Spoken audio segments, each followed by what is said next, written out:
Break news చూస్తున్నాం. కాసేపట్లో Telangana CM Revanth Reddy అధ్యక్షతన ఇన్ఫార్మల్ కేబినెట్ భేటీ జరగనుంది.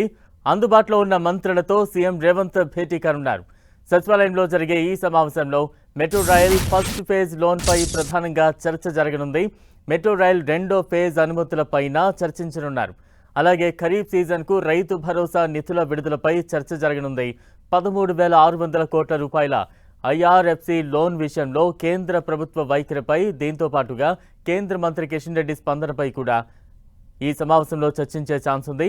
ఈ సమావేశంలో ఖరీఫ్ సీజన్కు రైతు భరోసా నిధుల విడుదలపై డిస్కస్ చేయనున్నారు. ఈ నెల 26వ తేదీన మధిర సభలో 5వ రైతు భరోసా నిధులు విడుదల చేయనున్నారు సీఎం రేవంత్. రైతు భరోసా ద్వారా మొత్తం 69 లక్షల మంది రైతులకు లబ్ధి చేకూరనుంది. ఈ రైతు భరోసా నగదును మొత్తం 9 రోజుల్లో 9,000 కోట్ల రూపాయలు రైతుల ఖాతాల్లో జమ చేయనుంది తెలంగాణ సర్కార్. పాలమూరు రంగారెడ్డి, ప్రాణహిత చేవెళ్ల ప్రాజెక్టులపై కూడా చర్చించనున్నారు. తుమ్మిడిహెట్టి వద్ద ప్రాజెక్టు నిర్మాణం, ఆ పైన వాధా, వేన్ గంగా నదులపై 2 బ్యారేజీల నిర్మాణంపై కూడా చర్చించనున్నారు. ఈ ప్రాజెక్టుల విషయంలో ప్రతిపక్షాల విమర్శలపై డిస్కస్ చేసి బీఆర్ఎస్, బీజేపీ విమర్శలను తిప్పికొట్టే అంశాలపై మంత్రులకు సీఎం రేవంత్ దిశానిర్దేశం చేయనున్నారు.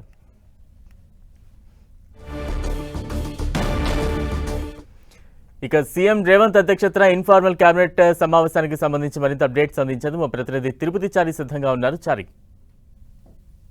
ఈ రోజు ముఖ్యమంత్రి రేవంత్ రెడ్డి అధ్యక్షతన సచివాలయంలో 11:30 గంటలకు ఇన్ఫార్మల్ కేబినెట్ సమావేశం జరగబోతుంది. ఈ సమావేశానికి సంబంధించి ఇక వివిధ అంశాలపైన ఇందులో కూలంకషంగా చర్చించబోతున్నారు. ప్రధానంగా మెట్రో రైల్ కి సంబంధించిన అంశం పైన ఇందులో చర్చించబోతున్నారు. ఇప్పటికే మెట్రో రైలు మొదటి ఫేజ్ లో ప్రభుత్వం హ్యాండ్ ఓవర్ చేసుకున్నది. అయితే దీనికి సంబంధించిన పేమెంట్స్ సంబంధించి లోన్ తీసుకోవాలని గతంలోనే ప్రభుత్వం నిర్ణయించి ఇందుకు అనుగుణంగానే 13,600 కోట్ల రూపాయలను ఐఆర్ఎఫ్సి నుంచి లోన్ తీసుకోవాలని ఈ మేరకు అగ్రిమెంట్ చేసుకుంది. అయితే లోన్ విడుదలకు సంబంధించి అభ్యంతరాలు వ్యక్తమవుతున్న నేపథ్యంలో దీనిపైన ఈ సమావేశంలో ఒకవైపు చర్చించబోతున్నారు. అదేవిధంగా ఇప్పటికీ కేంద్ర మంత్రి కిషన్ రెడ్డికి లేఖ రాశారు ముఖ్యమంత్రి రేవంత్ రెడ్డి. అదేవిధంగా కేంద్ర ప్రభుత్వ పెద్దలను కూడా ఈ విషయంపై మరోసారి కలిసింది కూడా ఈ సమావేశంలో చర్చించి కేంద్ర ప్రభుత్వ పెద్దలను కలిసే అవకాశం ఉంది. మరొక వైపు రెండో ఫేజ్ సంబంధించి 122 కిలోమీటర్ల మెట్రో రైలు ప్రాజెక్టు సంబంధించి అనుమతులకు సంబంధించిన అంశంపైన కూడా కేంద్ర ప్రభుత్వ పెద్దలతో మాట్లాడి అనుమతుల కోసం ప్రయత్నం చేసే అవకాశం ఉంది. అయితే మొత్తానికి అయితే ఈ అన్నిటిపైన డిస్కషన్ చేసి కేంద్రంపై ఒత్తిడి పెంచే విధంగా, అదేవిధంగా కేంద్ర ప్రభుత్వ పెద్దలను కలిసి ఒప్పించే విధంగా ప్రయత్నం చేసే అంశంపైన కూడా ఈ సమావేశాలు చర్చిస్తారని తెలుస్తుంది. బీజేపీ, బీఆర్ఎస్ విమర్శలను తిప్పికొట్టేందుకు ఈ సమావేశంలో ముఖ్యమంత్రి దిశానిర్దేశం చేసే అవకాశం ఉంది. ఇక ఖరీఫ్ సీజన్ సంబంధించి రైతు భరోసా నిధులపైన కూడా డిస్కషన్ చేస్తారు.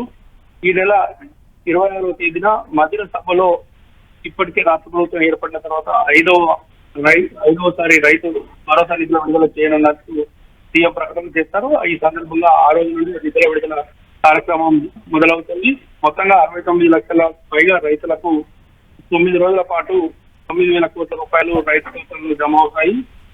ఈ నిర్ణయాన్ని కూడా ఈ సమావేశంలో చర్చించి ఒక నిర్ణయం తీసుకునే అవకాశం ఉంది. అదేవిధంగా పాలమూరు రంగారెడ్డి, ప్రాణహిత చేవెళ్ల ప్రాజెక్టులపై కూడా ఈ చర్చ జరుగుతుంది.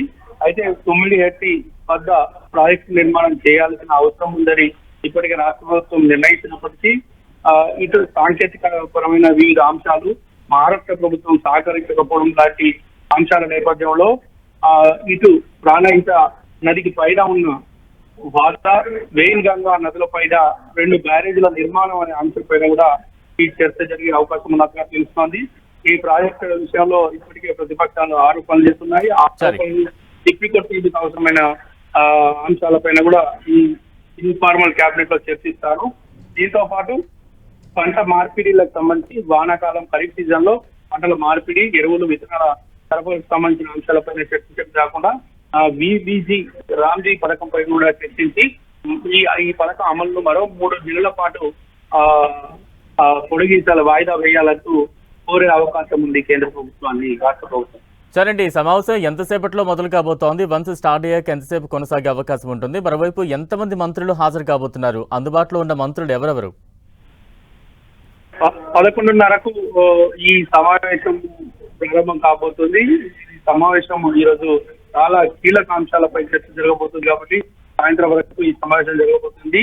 మధ్యలో లంచ్ కూడా అందరూ మంత్రులు హాజరవుతుంది. లంచ్ కూడా మంత్రులకు ఏర్పాటు చేసినట్టుగా మనకు సమాచారం అందుతుంది.